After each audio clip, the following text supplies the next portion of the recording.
So if I come to your house, I sell the generators. I also do services on my own, most of them too.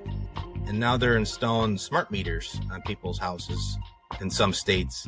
And what happens is, when the grid's getting, to its limit, they'll be able to just shut you off. So, and you can go off for no reason. You want to separate yourself from the other guys. And that's really one of the things. It doesn't take much money or time to do it, but it leaves a lasting impression. Welcome to the Standby Generator Podcast, brought to you by Power Alliance. I'm your host, Jim Swetman. Together, we will dive into the world of the standby power business, offering expert insights, industry trends, and actionable strategies to help you grow and scale your generator business. Whether you're looking to optimize your operations, increase profitability, or stay ahead of the curve, this podcast is your go-to resource. So grab a seat and let's power up your business for success.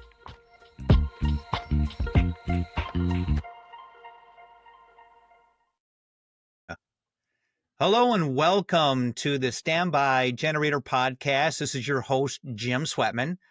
And today I'm very, very excited to invite Scott Forte from Upstate Power Systems. Scott has got some great things to talk about his business here today. And Scott, also he's going to be talking about being a smaller dealer and how he's dealing with competition and things like that. But without further ado, I'd like to introduce Scott Forte. Scott, take it away. Jim, how are you this morning? Thanks for having me on your show. It's a great thing. I appreciate this. Yeah. I love talking about generators, so that's what we're going to do today. There we go. Scott, why don't you tell us a little bit about yourself and a little bit about Upstate Power Systems and how you got started? Yeah. So generators is what I've been doing now for, almost 20 years now. And it all started, when I was in my early 20s, and I was brought on to a Generac dealer who was also a pretty small dealer at the time. And I was hired on as a technician doing annual services on these generators, which of course we know they need. And I enjoyed that. And it was a good time to get into to know the customers and to work with good employees. And, did that for 5 years. And then I did so well selling maintenance contracts that I was brought on to sell some generators. So did that for many years too, and worked my way up to management. And it was a great thing. And management's a different thing than just selling maintenance contracts. So I had to deal with the employees and all that good stuff. But generators are fun no matter what you do. And it got to a point where it was like, all right, I've done it all. Why not do my own thing? I've done it all. So I started that. It was almost 4 years ago now. And, it's been a great ride. And, now now I'm my own boss, which is the best thing, so it's fun. Nice. What are some of the things, the biggest thing that you learned that you brought to your company working for a larger company? Because there are listeners out there that are in the same boat as you, they are working for a larger company or they're a smaller dealer. What are some of the biggest things that you learned working for a larger dealer that you've brought forward into your dealership? I would say taking care of your customers. You're nobody without your customers, and treat them like friends. You got their back. If you got their back, they're going to recommend you to all their friends. So the word of mouth thing is huge. If you got employees, take care of them. You're nothing without your employees. Obviously the good ones. You get some ones who aren't so good these days, and so retaining your good employees. It's a huge thing. When they're there for many years, your employees are going to represent your business just like you are. And you want them to be able to talk to the customers to, the same way that you would, so that, again, the customers are going to, the word of mouth thing, which is huge. So, taking care of your customers, taking care of your employees, having good relationships with your vendors and, with the suppliers of your generator. I don't know, if it's Kohler, Generac, Cummins, all of them, having a good relationship so that, sometimes you need a favor and you got to have some guys there to go talk to for the favor. So representing the product that you sell is huge. And so, yeah, that's what I would say. And then obviously if you got a boss, report to him and do the best you can to show off that, And communication you're the man. between between the All boss about and communication. yeah. If there are Yeah. problems, you got to be honest, and you just gotta hit them head on. What are some of the being a smaller dealer? What are some of the challenges that you have, especially competing against some of the larger dealers out there? What are some of your challenges? Challenges, I would say you get a little bit of a disadvantage as far as pricing when it comes to, from where you're getting Mm, your generators from. You're not going to get as good pricing. Logistics, if you don't have of a ton of employees to cover all the areas that you need, you got to be able to mm, do different things. But as far as I'm concerned, when things get busy, obviously there might be some things you got to rearrange in your schedule to take care of customers if there's a need there. mhm, Um, if you really are trying to do annual services, which all generator dealers should be able to do, as you get larger, being able to take care of all those customers is a thing. So there comes to a tipping point that you got to know, it's time to ramp it up to hire another employee. So you got to know your limits as far as the services and giving the customer what they actually need. You don't want them to call and say, hey, it's a month before I can get out there. That's not good customer service. So having the right staffing and generator inventory. you know Back when I first started, it was right after COVID, and it was a 1 year backlog to get generators when I first started getting going, which was crazy. So being able to have the inventory, if you don't, you got to invest up front, hopefully get the inventory or find a way to get mhm, it. And so, there's definitely challenges out there, say to those big dealers who are selling, 500 or more generators a year, mhm, and, mhm. being nimble, you got to be able to be nimble. Yep. This episode of the Standby Generator Podcast is proudly presented by Power Alliance, the only mastermind community built specifically for standby generator dealers.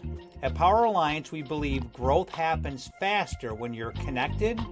That's why we bring together like minded dealers across the country to share real world insights, solve challenges, and accelerate business success together.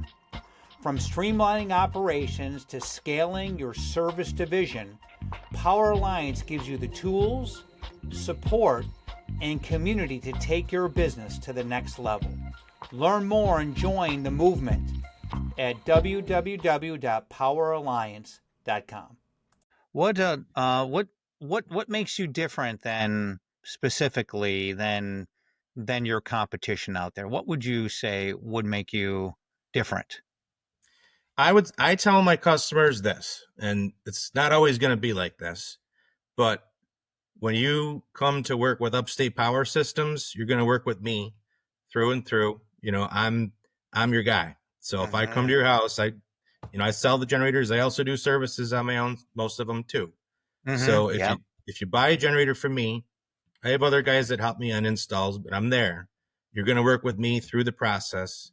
And again, this is my business, so I want you to Mm-hmm. know that I got your back throughout the whole thing, even when it comes to service. I'm your guy. So this pretty face you get to see throughout the whole process. And, I'm not just going to send some employees there that, just want to get their paycheck and go home and, you know, they might do good work, but they're not me, want to deal with me. So I would say, working with me throughout the process, and I'm very anal when it comes to Mhm, things. mhm. And how about things Yeah, look and the yeah, the experience at the end detail. of the day. Yep. I want them to write me a great review on Google at the end of the day. Mhm, And so, in order to get that, you got to do everything you can for your customer to make sure they're mhm. happy at the end of the day. Yeah. So, No, no, no, that's good. That's good. That's fantastic. Is, yeah, that one-on-one, and there's a trust there too. You know what I mean? There's a trust and a relationship, that is, as these are 15-year machines, and you want to be able to service them 15-year, and then even afterwards, when they're looking for a replacement generator, you want to be right there, as well, yeah, to put that replacement generator in.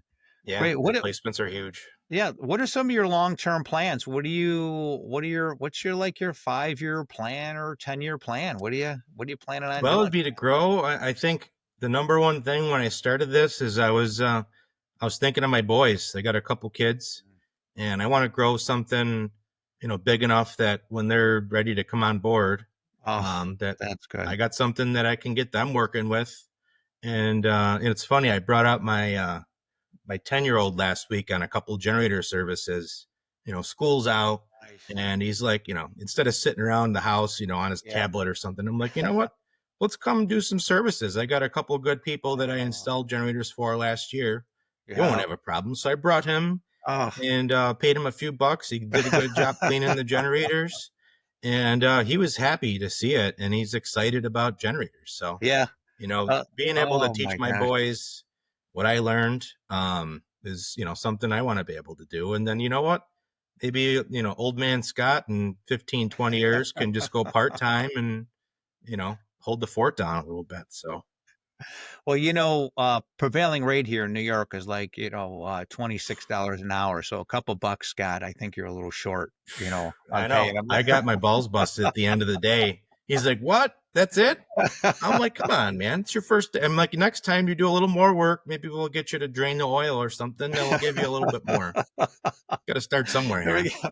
So you have a escalation process there, right? So you start them out just to say, good man, good man, Hey, getting it got to going. get them going here. So But yeah, that's that's good. right. You The gotta say, boys, gotta let them. that's all Great. they've No, ever no, known is dad working with generators. yeah. Oh, that's really good. That's really good. Where do you see the market going in the next 5 to 10 years? Do you see this market leveling off? Do you see people wanting more? What is you're right in it. You know what I mean? I Yeah. mean, you talk to people, you see it, you see the trends. Where do you see this market going in the next 5 years? Well, the way I see the way things are heading right now is specifically, in certain states where they're making us go all electric with everything. Oh, We're putting more demand on the grid through and through. So everybody's getting their car chargers and, this electric, that, and, everything all electric. And that's great. We're not, causing global warming or something here, but it's something that the grid is getting this more pressure, and now they're installing smart meters on people's houses in some states. And what happens is when the grid's getting you know to its limit, they'll be able to just shut you off. So and you can go off for no reason. And with that happening, having a generator is a huge thing. Being able to be ready for that. You never know when your power is going to go off. I hmm actually sold one recently where it actually was identified that the power company shut them off, and it wasn't, Oh, wow. a car accident or something. He called Yeah. the grid company, and they said that a tree came down, and it's like, okay. So he's like, well, where'd the tree come down? And they told him, approximately, and he went down, and there was a truck there, and he went up to the truck for the company, and he's like, where's this tree down? Because it's a beautiful day. Why would a tree just come down? Yeah. And they're like, there's no tree that came down. We were just told to post up here. So he's like, okay, I see how it is. So that was the first one Oh, I've encountered where yeah. they shut him down, and it was because it was a hot day. Oh, So that's where we're getting now. So you never know when you're going to lose power. Probably going to be when demand's really high. yeah. So having a generator is a huge thing. So you see Not just continued squirrels. growth, right? You see continued Mhm. growth in the market, right? Yeah. Right? People wanting this isn't going away, right? No, This isn't going no, it's away. only going to get worse. And you know Yeah. what? We're not. There's not enough out there. Solar and wind and what we have, we can't produce enough power. So the only Yep. answer is to shut people down. And it could be an older, fragile person who needs air. It's cold, and you need some people need the power, and you just can't live without it. So Yeah. Yep. What you as Upstate Power Systems, what's your sweet spot? Where do you feel most comfortable doing work? Is it new installations? Is it maintenance? Is it warranty? Where do you feel the most I'd comfortable? say it's a mixture of everything. Doing the new install thing is great. You get to work with new people that you never met and prove yourself through and through. I find that since I've been doing business, my best customers are going to be the ones that I installed from the beginning. So I proved myself at the Mhm, beginning with the new install, and mhm. they're just going to be a repeat customer all along because they've experienced everything that we had to offer. So they'll use me, with that. As far as just trying to get customers for annual service who already have a generator, they're great, and it's just tougher to prove yourself with those people because it's an hour and a half.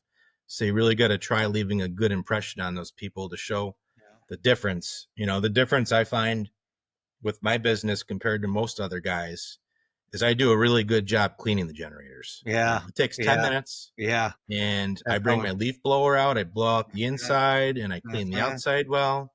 I'll mhm, re-level the generator. And I mhm, found that, most dealers don't do that. They're just out there changing the oil and throwing some spark plugs at it and you're out of there. That's mhm, great. But mhm. you want to separate yourself from the other guys. And that's really one of the things.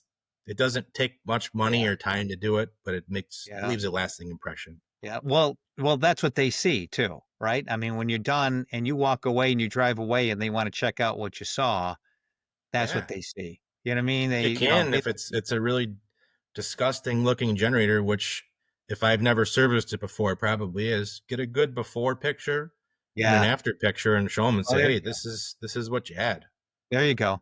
There you you know. go. There you go. So Do you, when there's yeah. issues, before you get started, do you call them out and show them this current status of the unit before you get started? Oh yeah. If it's something that's disturbing, which a lot of times it is when I haven't touched it. Yeah, you bring them out there, and if they're able Mhm, to, and you're comfortable, let them watch you, show them what's going on, a little bit about it. And mhm, some people have no clue that there's a key. You don't know anything about it. It's mhm, good to educate them too, just so they mhm, know if there is a true emergency and you got to pop the lid open to see something. At least they know a little bit about it too. So yeah, I always mhm. try to bring them out. Yeah. Obviously, if it's an old grandma or something, let her, stay cool and on the inside, and Yeah. know, you got her back. But if you Yeah. can show them about it, show them whatever the issues are. A lot of times when you go to one, the install's wrong. There's Yeah. always they ran, thermostat wire or the gas pipes. I've seen some crazy things. We'll just leave it at that. So, if there's issues that got to get resolved, show them about it. And then, maybe use an opportunity to make a few bucks and you take care of them. They know you Yeah. got your back. Yeah. Yeah. Showing what are the biggest issues that you're seeing with maintenance? Like when you open that hood, what are the biggest things that customers should be looking for as far as maintenance goes? What are the biggest issues that you're seeing? Maintenance, really it's not the oil and it's not really the spark plugs. It's usually everything else. You gotta, if you're familiar with the units, each unit's got its own quirks. It could Mhm, be, mhm, whatever. It's prone to getting snow in the intake or, mhm, loose connections somewhere. There's mhm. a lot of these new units have a little button on the generator where you can accidentally hit it off by accident on the outside. So again, it's educating them. The annual maintenance. It's just a great thing to just give it an overall Mhm, view. To mhm. make sure that some units the Yeah. starters are going. Or the Yeah. battery's getting older. The big thing I Yeah. would say probably is the battery. Batteries, right? Yeah. What's the recommendation on battery changes? Because that's the biggest failure rate, I would guess, right? Yeah, the battery is totally the biggest thing, Hmm. and don't use a Walmart battery. Get a good battery. Or a Um, motorcycle battery. yeah, you know, battery connections, on the top of the battery, they Yeah. get corroded, and that Yeah. causes issues. But the recommended replacement for my business is every 4 years, as long as it's being taken care of during its annual service. Yeah. I would do it every four. If you're not taking care of it, you're not keeping an eye on the battery charge, it might not Hmm. last as long. So I Hmm. have seen Hmm. one record recently. It lasted 12 years, which is insane. I Really? don't know. They're the most lucky Really? people I've ever met. But the last thing you need is a battery going bad, and you could have prevented that. Yeah. Yeah. No, no, we talked we brushed on this real quick, but as you know, starting January 1st of this year, New York State, for all new residential buildings. In fact, anything less than a 7-story building has to be all electric. So they're stopping natural gas coming to buildings and residential homes. Yep. How do you see that affecting your business? How is this your standby generator going to be powered if New York State now has a no go for natural gas? For new and for Well, new I mean, construction. I think obviously yeah, for an too. existing home they have Yeah, natural gas, but with the home builders that are building brand new homes, are they going yeah. to be able to put in standby generators? I mean, as far as new builds, I would say the answer is no. Like, Mhm. there's, obviously there's going to be alternate forms of backup power if you want to do like some kind of battery backup system or something like that. But for new home Wow. builds, I think, so Wow. if I recall, propane, you Okay. can't even do that either. So, yeah, new home builds, it's not looking too good. So there's a lot of people building right now because, January 1st is the deadline. And yeah, I think for me, the way this whole thing should go is they should spend, say, 20 years, and they should bury all the lines and upgrade all the lines while they're burying them. And then after that's done and the grid is a lot more stable, Mhm. then we Mhm. talk about changing everything to all electric and these mandates and whatnot. I think I Mhm. saw I was talking to somebody that sells buses, and he's like, Mhm. these bus stations, they're trying to get them to go all electric with these buses, and the chargers for those buses. Imagine 50, 100 buses trying to charge at the No. same time. Can you No. believe how much power that takes? Yeah. So Yeah. it's just they're rolling it out a little too fast, I think. I'll just Yep. say that. I don't know what people are going to do in New York here and some of the other states that have implemented this no gas. I have no idea. They'll have to go solar and battery backup, right? Yeah. I mean, that's what they're going to have to do. That's their only path on this thing, unless the outcry gets so big, that they make changes. But even that takes years to happen Does. if they do anything. I mean, I have no idea.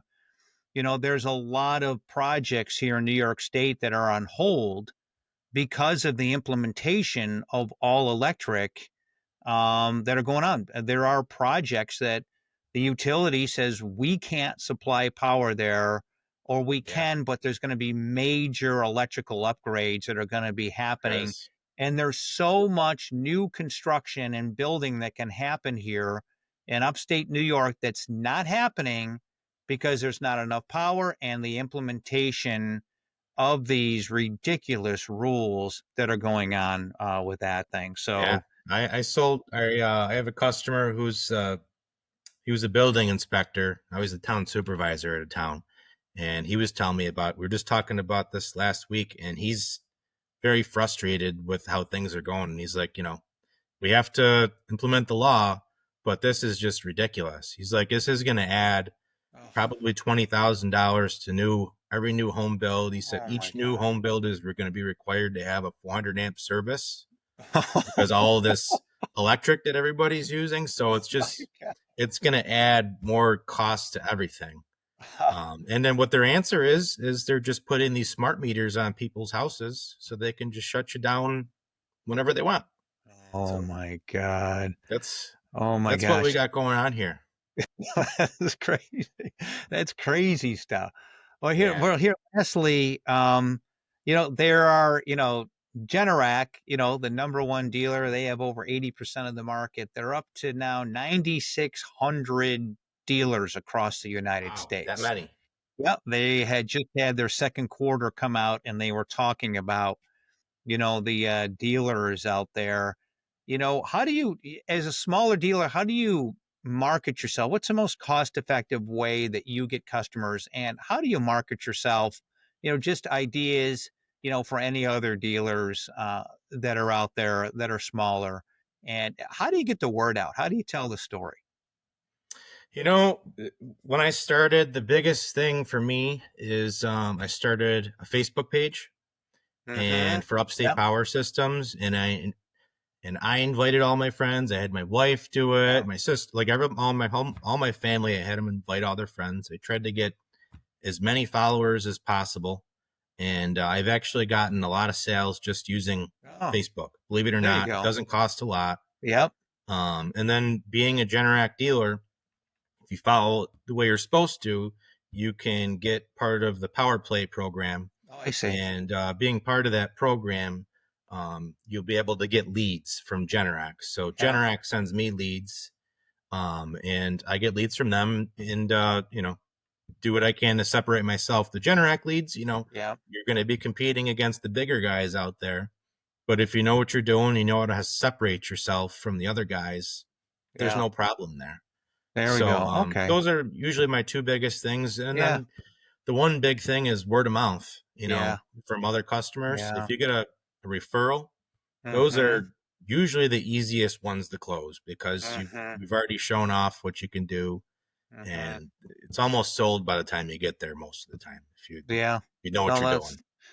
what's the most common new install? Is it selected circuit, whole house? What is there a percentage there, or what is your Yeah. So I always, I talk to people about it before I get to the house. I pre-qualify them and tell them a little bit about their options and what it looks like. And then I always say, hey, I can work you up a few different quotes.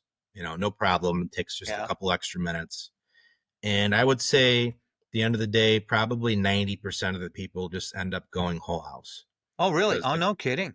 Oh, no the kidding. cost difference from say Yeah. a selected circuit option up to a whole house, it isn't a lot. Most of the money in a job is about executing and getting there and the materials. At the end of the day, the cost difference between the two is mostly the equipment. Maybe the wire is a little bit bigger, but you're still working, you're still doing it. So the Mhm. cost difference isn't huge unless you have a huge house and you got to go to a huge generator. So it's pretty easy that most people just go whole house. Obviously, if you've got a budget and you want the cheapest thing possible, then they can do that for you. But whole house is the way to go. If you do it once, just do it right the first time because if you get a small one, redoing it is not easy. Scott, what if people are interested? How do people get a hold of you? So I have my website is upstatepowersystems.net, and we're out of the Rochester, New York area. And phone number is 585-880-5802. And yeah, give me a buzz. You can reach out through Generac too and send you over to me. I'm an authorized Generac dealer. So yeah, Oh, that's perfect.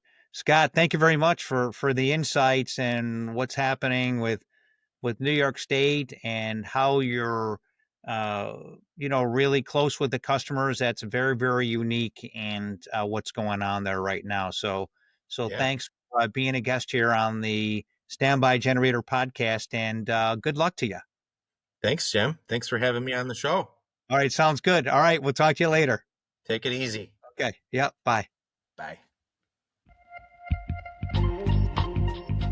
Thank you for tuning in to the Standby Generator podcast. If you enjoyed the show, don't forget to subscribe, leave a review, and share. For more resources, tips, and to connect with other like-minded professionals, visit us at poweralliance.com or visit our social media pages. Until next time, keep powering up your business.